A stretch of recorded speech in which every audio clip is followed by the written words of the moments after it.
All right, so you're going on a cruise. Do you use your passport? Do you use a passport card? Or do you roll the dice and go with your birth certificate? I'll explain the pluses and minuses of each. Stay tuned.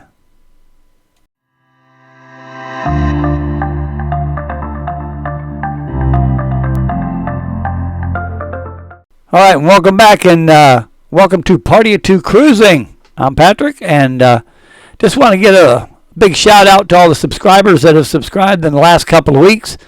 That means we're doing something you like. So if you could, share it, do whatever you need to do so we can get up to 1,000 and we can go live on the cruise ships.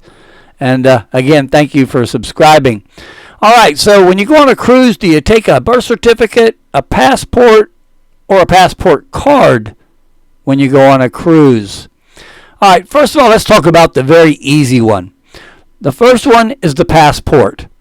Passports are going to run you about $160. If you need it faster, you're going to pay another $60. And then you can also, which I suggest, is add $30 more and get you a passport card as well. All right, so let's explain it.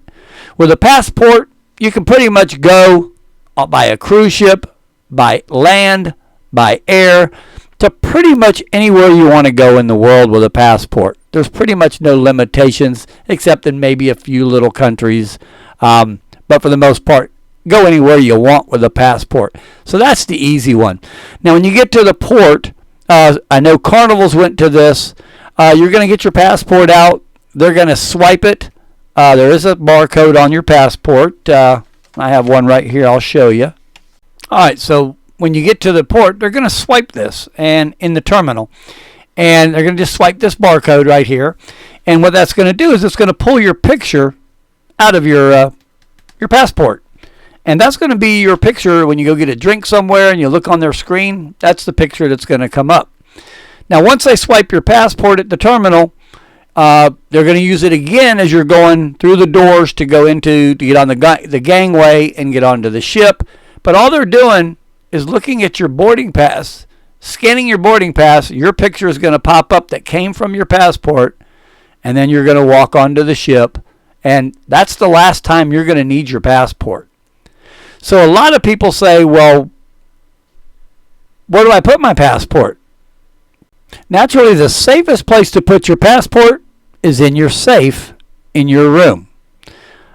Why? Because if that unimaginable bad thing happens and you miss the ship, there's certain people on that cruise ship with security, and I believe it's I think it was the second officer or whoever it is, I'm not exactly sure. They're going to go into your room and they're going to go in your safe and they're going to get your passport and any valuables. Like if you left the wallet in there or whatever, they're going to bag it, and then they're going to take that down to the dock and they're going to give it to someone on that dock, an official, or they're going to leave it with the local authorities. So when you get back to the pier, you have your passport, so you can either A, fly to the next port and catch the ship again, or fly home. So that's the benefits of having your passport. Do I need to take my passport off when I do an excursion? Some people say they take it off the ship. We have never taken it off the ship because, again, the ship is going to leave that on the dock if you had to, if you missed the ship or something happened, and so you can get home. Okay, so that's it. Because the only thing you really need when you get off the ship is your ship card and some sort of identification. So that brings us into the passport card. A passport card looks like this, and that is good to go to. You can sail and you can go by land. You can drive to Canada with a passport card, and you can sail to Bermuda, the Caribbean, and Mexico, and Canada. That is it. You cannot fly with a passport card. So, for example, that same bad thing happens, and you have that passport card with you, and you want to go to, say, fly home, it doesn't work. It's almost as bad as a birth certificate. but it is a great form of identification. So what I do is when I ordered my passport, I paid the extra $30 and I got my passport card, and I use that when I get off the ship instead of taking my driver's license and other identification like my concealed weapons permit that I don't want to take with me. So I just bring my passport card, and that is your identification to go with your ship card to get you back on the ship. But again, it's only good in Bermuda, the Caribbean, Mexico, and Canada. That's it. And by land or sea, you cannot fly with it. So if you get stranded, you're back to square one. All right, so now let's talk about the big one, the birth certificate. And that's the reason I put the two little dice on the thumbnail, was because when you use a birth certificate, you are rolling the dice. And I know a lot of people say, I've been using a birth certificate for years, I've never had a problem. It's not a problem. You can sail with a birth certificate. It's not a problem until it becomes a problem. For example, you missed the ship. How you get home? There's no birth certificate that's going to get you home. If you get left, say you go to Nassau and you get left and you say, well, the ship's going to St. Thomas. I'm going to fly to St. Thomas. You're not going to, because a birth certificate doesn't give you right to fly anywhere out of that country. So you're going to be stranded. You're going to have to go to a consulate or find a U.S. embassy to get you a temporary passport to either go home, and that's probably where you're going to have to go at that point, because I don't know if they're going to let you go to another country. They're going to try to get you home. Now, who needs a birth certificate? If you have a baby and that baby is 6 months old, they have to have a birth certificate to go on a cruise. If you are going from what we call a closed loop cruise, you're good with a birth certificate. So for example, I'm sailing from Miami, I'm going to the Caribbean, making my stops in the Caribbean, and then I'm coming back to Miami. That is what they call a closed loop cruise. That means it's starting in the same port that it's ending up in. But let's just say now you want to go, they're moving, let's just say, we're not doing it, but let's just say they're moving the Breeze from Galveston, and they're going to reposition it, and it's called a repositioning cruise, and they're going to take that ship to Miami or Fort Lauderdale or Canaveral, wherever, and you want to go on that cruise. You can't use a birth certificate. Using a birth certificate, you have to start and end in the same port in the United States. All right, and the other negative about a birth certificate is you've always got to have some kind of ID to go with that birth certificate. So you're still going to have have a federally issued ID. For example, naturally a driver's license from the state you're from is the best way.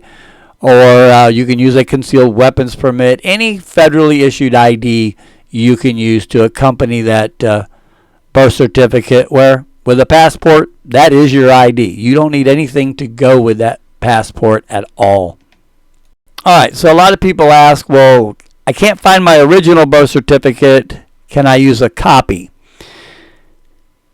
A lot of it depends on the cruise line. For example, we had a friend that used a photocopy of their original birth certificate, but it was just thrown on a regular copy machine, and they gave her a hard time about it. They ended up letting her on and everything because she had a lot of forms of ID to go with it, but they gave her a hard time.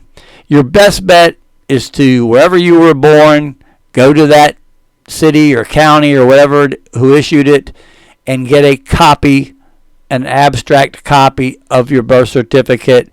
It'll usually have a gold star on it, or it'll have a raised emblem on it, and that just shows them that it's an abstract copy of the original, and you can take that with you, and that'll work. Now, the birth certificate right here, that will not work. That is a hospital certificate, birth certificate. It is not legal and binding. Basically, you have to go through the city or the county that you were born in and get this type of birth certificate to be used on a cruise. All right, so the next question is, does my birth certificate have to be notarized? And yes and no. And the reason being is Carnival doesn't require your birth certificate copy to be notarized, but Royal Caribbean does. So you need to call your cruise line that you're going on and ask them up front. So in closing, the best way is to get yourself a passport. For a little under $200, you can get you a passport. Every time we've renewed or bought our passport, they said it was going to be 6 to 8 weeks, and we got it way sooner than that. So if you have to renew your passport, the easiest thing to do is go to the post office, bring your passports, because they are going to take them from you. So you're going to be without a passport, so make sure it's not real close to your passport. They are going to ship them back and ship you new ones because they destroy the old ones. They won't let you have 2 of them. And you'll be good to go. And it's easier. Trust me, it's a whole lot easier. Just get you a passport because you don't need anything to go with that. And then you can fly home or fly to your next port from anywhere. Alrighty. Thank you for watching. Do me a favor and hit that subscribe button. As I said, we need to get it over 1,000 so we can go live on these cruises we got coming up. We got one coming up in 2 weeks, and then we got 9 more after that just for this year. So thank you for watching. And I'm Patrick, and this is Party of 2 Cruising. Have a great day.